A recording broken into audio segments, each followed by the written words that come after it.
പാണ്ഡവ പത്നി പാഞ്ചാലി രാജസദസ്സിൽ നിന്നു കരഞ്ഞു മാനം കാക്കാനായി. പണ്ടൊരു രാജകുമാരി പാണ്ഡവ പത്നി പാഞ്ചാലി.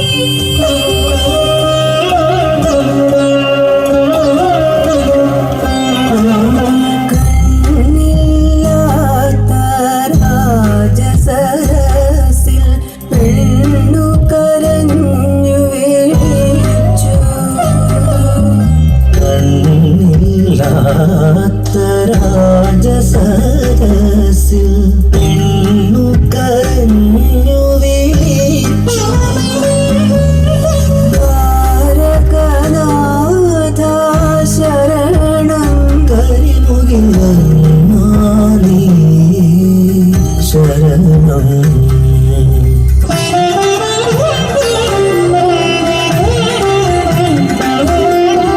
കാലം പോകെ ഒരിക്കൽ ദ്രൗപദി ഭഗവാനോടാരാഞ്ഞു.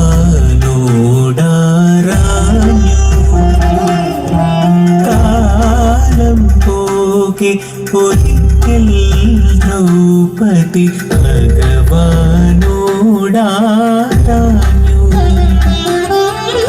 കണ്ണികളിത്ത് മിഴിച്ചു ഭഗവാൻ വൈകിയതെന്തേ വരുവാൻ. കണ്ണികളിത്ത് മിഴിച്ചു ഭഗവാൻ വൈകിയതെന്തേ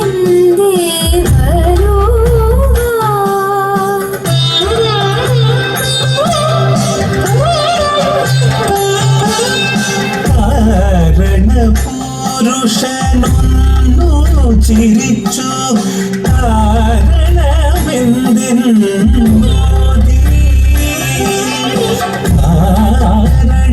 കാരണപുരുഷനൊന്നു ചിരിച്ചു കാരണമെന്തെന്നോതി. നിന്നുടെ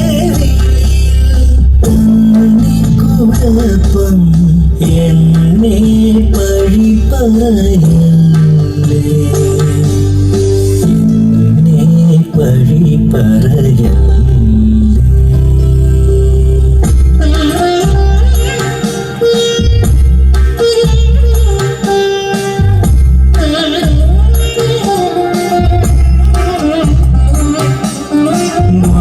മാരകനാഥ എന്നു വിളിച്ചാൽ ദൂരം കൂടുതലല്ലേ. ഹൃദയനിവാസിംഗെന്നു വിളിക്കേ ഉടനെ ഞാൻ വന്നില്ലേ. തേടേണ്ടതു നാമേ വരുന്നീശനെ ആകമേ എന്നതു സത്യം. തിരയേണ്ടതു നാമേ വരുന്നീശനെ ആകമേ എന്നതു സത്യം. ആകമേ എന്നതു സത്യം. ആകമേ എന്നതു സത്യം.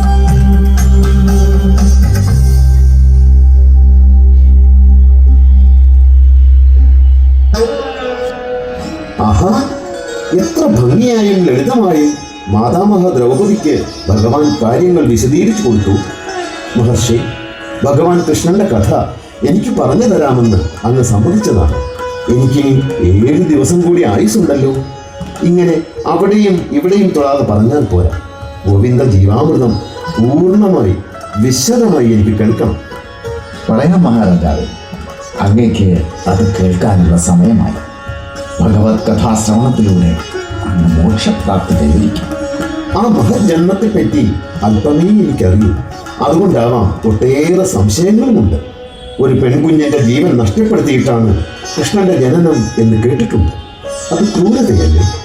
ഒഴിവാക്കാമായിരുന്നില്ലേ? ഹേ രാജൻ, അങ്ങയുടെ സംശയം കൊള്ളാം. കൃഷ്ണന്റെ അവതാര ഉദ്ദേശ്യം അങ്ങ് വേണ്ടവണ്ണം മനസ്സിലാക്കിയിട്ടില്ല എന്ന് വ്യക്തമാണ്. സാരമില്ല, ഞാൻ പറഞ്ഞു തരാം.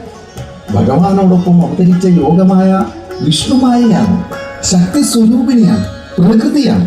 പരമാത്മാവായ ഭഗവാന് സ്വരൂപം നൽകാൻ വേണ്ടി മാത്രം വന്നവൻ. അരൂപിക്ക് രൂപം നൽകാൻ പ്രകൃതി ശക്തി വേണമല്ലോ. ഭഗവാൻ നമുക്കേവർക്കും അനുഭവവേദ്യമായ രൂപമെടുത്തപ്പോൾ യോഗമായയുടെ ദൗത്യം പൂർണ്ണമായി.